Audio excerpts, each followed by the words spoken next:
Welcome! If you want to change the lock method in your Bluboo S8, let's go for the settings.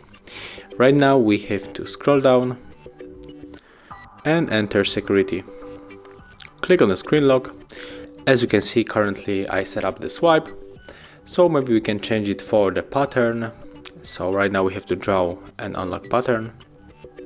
Click on the continue and draw it once again. Click on the confirm. Right now we can set up the notifications on the lock screen. I'm going to skip it, and right now we are going to check how it works and if our lock method has changed. And as you can see, right now we have to input our pattern to unlock the device. So it is working. Thank you guys for watching. Leave thumbs ups, comments and subscribe to our channel.